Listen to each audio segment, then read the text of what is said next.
अस्सलाम वालेकुम रहमतुल्लाहि वबरकातुहू। सबसे पहले आपके सभी लोगों को, आपके चैनल को मैं बहुत बहुत शुक्रिया अदा करता हूँ कि आप लोग यहाँ पे आए और मुमरा शहर की जो बदहाली के बारे में, जो कब्रिस्तान के बारे में जो चर्चे चल रहे हैं, उस पे हम आपको सबूत के आधार में बताएंगे। देखिए, काफ़ी दिनों से मुमरा शहर में कब्रिस्तान में जो राजनीतिक न खेली जाए ऐसी हवा चल रही थी। कोई बात नहीं है, सारे लोग उस बात पे अमल किया, लेकिन आज हम उस बात को आप लोगों के चैनल के माध्यम से बताना चाहते हैं कि कुछ दिनों पहले मुमरा शहर के सत्ताधारी के एक लीडर और संस्थाओं ने उनका सत्कार किया था। तो उन्होंने कहा कि हमारे सैयद अली भाई साहब के क़यादत में और सैयद अली भाई साहब के कहने पर 50 लाख रुपया ये जो है हमारे माननीय जितेंद्र आवाड साहब आमदार की निधि है। ये मैं नहीं कहता हूँ, ये न्यूज़ चैनल कह रही है। उस बात को मैं अभी खुलासा कर रहा हूँ कि आज सच है क्या गलत है। इसी तरह एक न्यूज़ के माध्यम से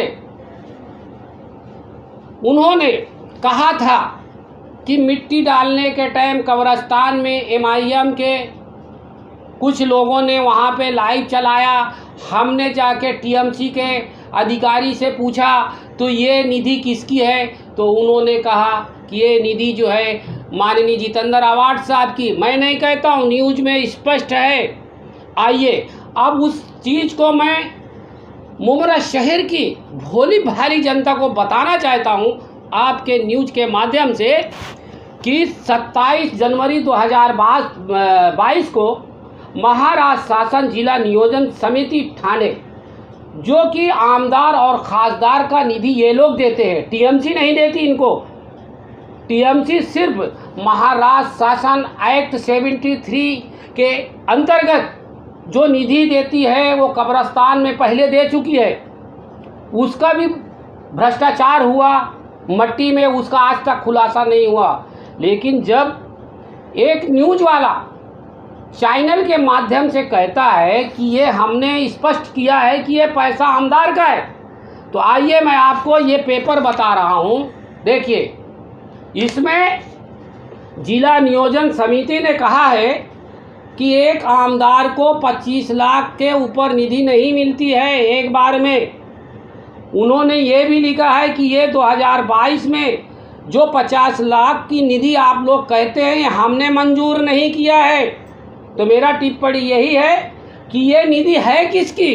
कब्रिस्तान के साथ ऐसे हालात पैदा कर रहे हैं और जो जनता को गुमराह किया जा रहा है उसके बारे में मैं खुलासा कर रहा हूँ कि ये किसका निधि है।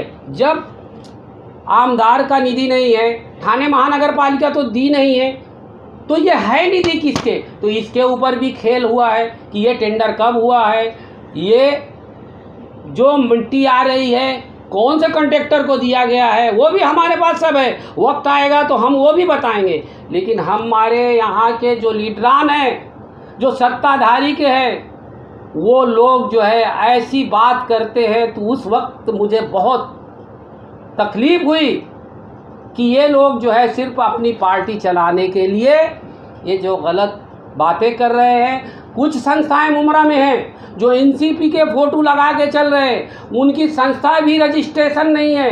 वो भी संस्था भी झूठे अफवाहें, झूठे संस्थाओं के आधार पे एनसीपी का कारनामा बताते हैं। इनकी वजह से हमारा शहर दलदल में डूबता जा रहा है। आने वाले दिन में इंशाल्लाह हम जनता को बताना चाहते हैं कि ऐसा नहीं होना चाहिए। दूसरी बात, आज मुमरा शहर में 4.5 साल हो गए, कोई नगर सेवक एनसीपी का दिखा कहीं गटर नाले के ऊपर?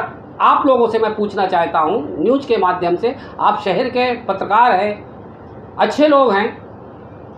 अब 4.5 साल के बाद जब इलेक्शन आया तो आमदार की निधि कब्रिस्तान में लगा, वो भी कब्रिस्तान में नहीं लगा, वो हमने खुलासा किया। दूसरी बात, जहाँ जहाँ काम चालू है वहाँ भी कोई टेंडर वर्क आर्डर नहीं है, तो मतलब ये अपने पावर का गलत इस्तेमाल करके कॉन्ट्रैक्टर को बता के वो काम कराते हैं, फाइल बाद में पास कराते हैं। सैया भय कोतवाल अब डर का है को, इसलिए ये लोग सारा काम करते हैं। इस पे लगाम डालना चाहिए। दूसरी बात कि हुसैन भाई, आपने आपके न्यूज़ के माध्यम से कहा था एक दिन कि तनवर नगर में ब्यूटिशियन बहुत अच्छा हो रहा है, लोगों का बड़ा समर्थन हो रहा है। एक डॉक्टर भी बोलता है, वो डॉक्टर को मैं इस न्यूज़ के माध्यम से भी बताना चाहता हूँ कि ये बताइए, कोरोना की महामारी में आपने किसी मरने वाले आदमी को सर्टिफिकेट दिए क्या?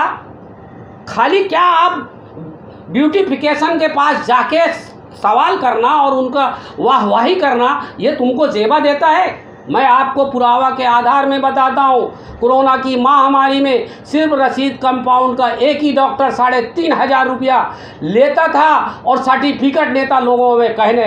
तो मैं प्रशासन को ये भी गुहार लगाया हूँ कि आने वाले दिन में जितने भी डॉक्टर हैं मेरे बंधु, उनको ये चीज़ का पावर देना चाहिए, मरने वाले के हर एरिया में उनको सर्टिफिकेट देना चाहिए। ये नहीं कहेंगे, ये खाली बस झूठी बातें करेंगे।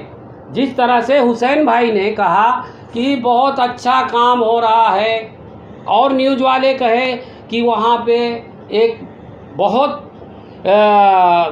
जनता जमा है और उसमें लोगों ने वाहवाही किया, तो मैं उसमें आपको बताना चाहता हूँ। इस संबंध में मैंने जिला नियोजन समितियों को पत्र दिया कि आमदार जी का जो निधि है क्या गटर में लगता है क्या? ये ब्यूटिशियन जो बना है गटर के ऊपर, ये ब्यूटिशियन इसमें लिखा हुआ है, कोई फंड नहीं है आमदार का। जो ये म्यूनसिपाल्टी से भी हमारे पास है, माहिती अधिकार से हमने पूछा, वो बोले नहीं आमदार का है। माननीय गोस्वामी साहब जी बोलते हैं आमदार का निधि है, लेकिन आमदार का निधि जहाँ से मिलता है वहाँ पे कुछ भी नहीं है। तो इसके लिए आप लोग क्या आवाज़ उठा सकते हो? बताइए मुमरा शहर को। सिर्फ इलेक्शन आया और प्राइवेट जगहों में काम चालू, बगैर फंड के, अपने जेब का पैसा लगा के, तब तक लोगों को बेवकूफ़ बनाओगे। देखिए, मुमरा शहर की जनता बहुत जाग चुकी है और मैं मुमरा शहर की जनता को मुबारकबाद देता हूं कि कुछ आप जैसे लोग, हम लोग जैसे हैं, जो सच्चाई को आप तक लाते हैं और सच्चाई के ऊपर अमल करते हैं। ऐसा नहीं है कि हर आदमी जो है गलत ही बोलेगा, लेकिन हम जो है सच्चाई आपके सामने ला रहे हैं। हम रिकॉर्ड में, ऑन द रिकॉर्ड, हम रिकॉर्ड पे बात करते हैं। और कोई बोलता होगा कि भाई फलाना ऐसा। दूसरी बात, मैं आज जब आपको तो मैं आम जनता को बता रहा हूँ कि इनके खिलाफ जो भी आता है, ये किसी की जान लेने के सोचते हैं। जो भी इनके खिलाफ आता है उनका घर तोड़वाने की बात करते हैं, इनके खिलाफ आते हैं, इनके ऊपर झूठा मुकदमा दायर करने की बात होती है। इसी तरह 2013 में 14 में इनके बोकस नगर सेवक थे, उस वक्त मेरे ऊपर इन्होंने फायरिंग कराया, मेरी जान लेने की कोशिश की है। वो भी खुलासा मैंने जनता के सामने लाया हूँ। और उस वक्त जनता को नहीं मालूम था, इन्होंने उस टाइम पे क्या झूठी बातें कही कि अरे वो जावेद भाई तो गुंडा आदमी है। अरे गुंडे तो तुम लोग हो यार, झूठे मक्कार तुम लोग हो, मेरे को डराओ मत। अभी मुझे कल सुनने को आया है कि जिस वक्त बोकस नगर सेवक को बचाने के लिए इन्होंने अजीत दादा पवार साहब, कौन कौन मंत्री संतरी को इन्होंने पत्र देके, वो मेरी एक बिल्डिंग जहां 57 लोग रहते थे उसको तोड़ाने की पूरी कोशिश की थी। लेकिन अल्लाह का शुक्र है कि मैंने कोर्ट के आधार में वो बिल्डिंग में 57 लोगों को घर दिया। आज तक लोगों ने पैसा नहीं दिया, मैंने उनको बहुत संभाल के लिया।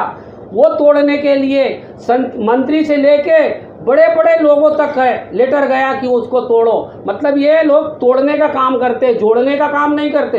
अभी इलेक्शन फिर आ गया, ये फिर कुछ ना कुछ बहाना निकाल रहे। तो इंशाअल्लाह अगर ये बहाना इस बार निकाले, खुदा की कसम सारा काम चंदा छोड़ के मैं इनके पीछे लग जाऊंगा, लग जाऊँ। लेकिन ये मैं आपको न्यूज़ के माध्यम से उनको बताना चाहता हूँ, सियासत अपनी जगह में है, इलेक्शन अपनी जगह में है। किसी की रोजी रोटी, किसी के घर के मसले मसाइल नहीं इलेक्शन में निकालना चाहिए। अगर तुम निकालेंगे तो हम भी निकालने को तैयार हैं, हमारे पास सारे सबूत है। तो आपके न्यूज़ के माध्यम से बताना चाहता हूँ जनता को, मेरे ऊपर जानलेवा हमला हुआ, हालात किया, अभी भी इन्होंने बोलते हैं कि अगर मुझे तनवर नगर को ग्रीन पार्क बनाने में टाइम नहीं लगेगा, इनके आदमी ने चैलेंज करते हैं और मैं वो चैलेंज को इंशाअल्लाह, मैंने दिल्ली अभी गया, वहाँ से लेके महाराष्ट्र शासन सब जगह कमिश्नर तक लेटर प्रूफ के साथ दिया हूँ। मैं लड़ाई लड़ूंगा, कायदे के ऊपर लड़ूंगा।